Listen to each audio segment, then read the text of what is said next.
If I said to you, I have a cunning plan, who would you think of? Well, you'd probably only know what I was going on about if you were a fan of the 1980s TV series Blackadder. I'm referring, of course, to Baldric, the hapless sidekick of Lord Blackadder. Whenever they faced a crisis, Baldric could always be relied on to see a solution, even if it landed them in trouble, and it often did.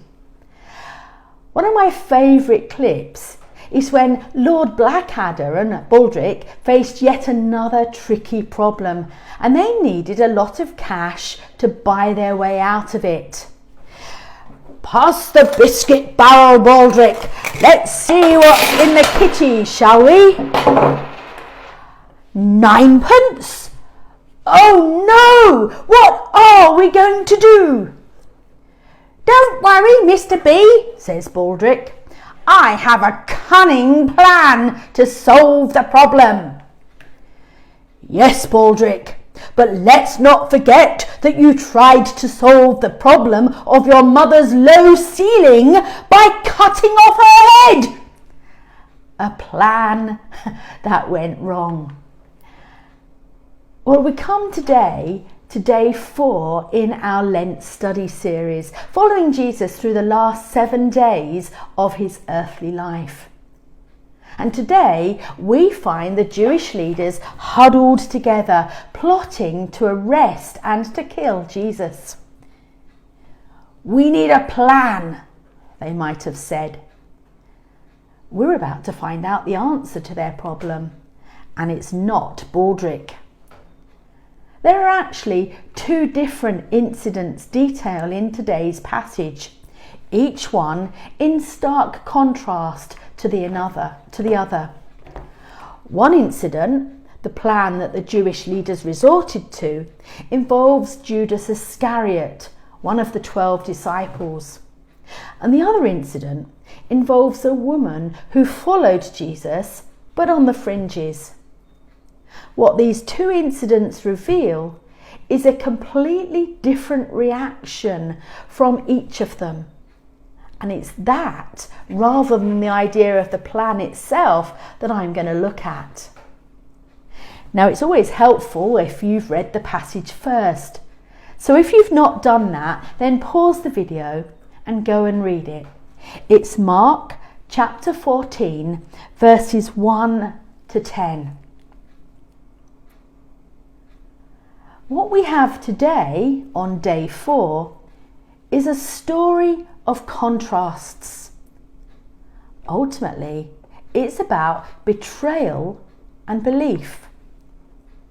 There's Judas, who betrays Jesus, and then there's the unnamed woman who breaks an alabaster jar of perfume open and who anoints him in love. 2 extreme and in fact polar opposite responses. Now most people would be able to tell you about Judas and what he was famous for, yes? The name Judas is synonymous with the act of betrayal and the tag traitor, to the extent that it's been adopted into everyday language. He was a right Judas. And yet Jesus himself says about the unnamed woman that what she had done would also cause for her to be remembered forever. I tell you the truth, Jesus says in verse 9.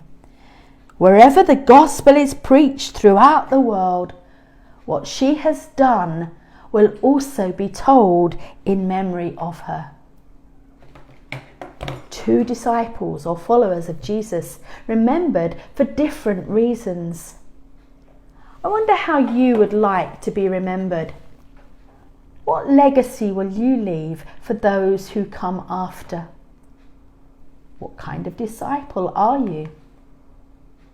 I ask that Because I think that's the challenge that the gospel writer sets us here by putting these two accounts together. There are different potential responses to Jesus. What's ours going to be? Well, before we consider those questions for ourselves, let's look more closely at our two characters. What lay behind what they did? What motivated them? Let's start with the woman. We're not exactly sure who she is. It's what she did that's important. Remember, this was an age when a woman wasn't expected to engage in debate with men, when she should have served the meal and not spoken. But this woman has to be heard, and the only way she could find to do that was by breaking open the bottle of perfume and filling the house with its scent. You see, it's a passionate, heartfelt cry, and it's a cry of someone who's been silenced. She wasn't allowed to use words, so she used her own vocabulary. It's impulsive, but beautiful nonetheless. This woman wanted to show Jesus something. And when Jesus says that what she's done will be remembered, it's significant. All the way up to Jerusalem, Jesus had been telling his followers what discipleship, what leadership meant. He'd got nowhere with them. Even as late as chapter 13, they're still confused. And then this woman comes in and shows everyone that she had got it. She had understood. And here she is, showing them what it meant to be a disciple.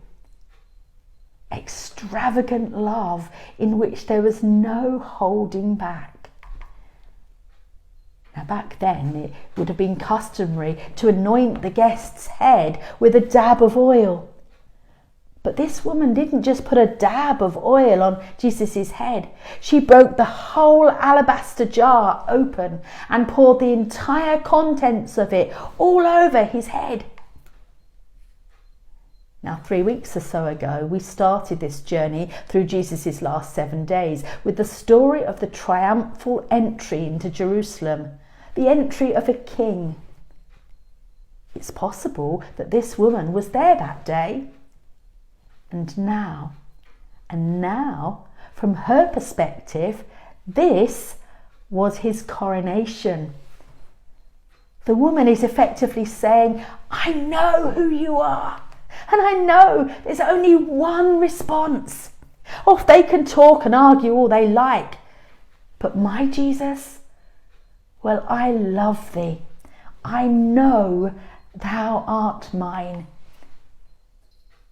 Unlike the rest of them, it was like she had recognised his upcoming death on the cross and his burial in the tomb. She had got this sense that he was more likely going to be killed like a common criminal, with there being no chance to prepare the body for burial. Yes, this act was costly. We know that because Mark tells us more than a year's wages worth of perfume, which irked those who were there. But even more costly was the fact that this was most likely her dowry to be presented to a future husband. In this act, what this woman did in effect was to say, my whole life, my whole self, I give to thee, Jesus. She knew that her future would be totally wrapped up in him, motivated by love. He would have her heart, the one who believed. Contrast that now with what Judas did, the one who betrayed. None of us will ever know what motivated Judas, not truly. We'll have a good idea because the chances are that the same kind of things motivate us from time to time, but we'll not know for sure. Some may say charitably that he was in fact well motivated and believing that Jesus was the Messiah, had wanted to force his hand, had wanted for his actions to kickstart a revolution to overturn the Romans. But Jesus's was a different revolution. We know that, but Judas didn't. John's Gospel tells us that Judas was motivated by greed. He was the keeper of the money bag and sometimes used to dip his hand in. So the allure of 30 pieces of silver, the price of betrayal, was just too much to resist. It could have been that the incident with the woman and the perfume was the last straw. How could Jesus let a woman do that to him? He could have become disillusioned with Jesus because he continued to attack the Jewish authorities. Or maybe he could see how it was all going to end and wanted to get out before, whilst there was still something to salvage. All we know is that it took someone to betray Jesus, and he was the man. Judas knew where Jesus could be found when the crowds wouldn't be around, where he could be arrested without causing attention. Judas became the solution to that problem. In Blackadder terms, he had a cunning plan. Judas's betrayal is simply the worst example of those closest to Jesus, how they failed him in that final week. And therein lies the warning and the challenge to us today. What kind of a disciple are we, truly? Do you know, it's possible to be close to Jesus, close to the action, but not totally getting it. We know that he poured out his life for us, but we forget it at times, and we try to be our own saviour. We try to rescue ourselves. We look to our own resources rather than relying on him. We try to work out our own solutions rather than resting in him. Not content with what he provides to us, we go looking for more. We're greedy, or we want it for ourselves. We get bored, disillusioned, tired of putting others first. Let's face it, it gets pretty tiresome at times, doesn't it? Is that the life he called us to? Is that the example he gave us? Are they the values of the kingdom? Us first, others last? Are we the kind of disciple who behind the scenes figures out ways of going back on our promises to God? You know, when no one else sees us, what they don't know won't harm them. Or are we one who gives everything we have, body, mind and soul, in a daily act of reckless devotion, whatever the cost, faithful to the end? Two disciples, two people closest to Jesus, one forever known as the one who believed and one forever known as the one who betrayed. Let me ask you these questions to close. What will your legacy on this earth be? What will you be most remembered for? What example do you want to give for others who come after you? There's no more cunning plan than to commit your life to loving and serving Jesus. Two disciples, two responses. Which one will you take into this next week?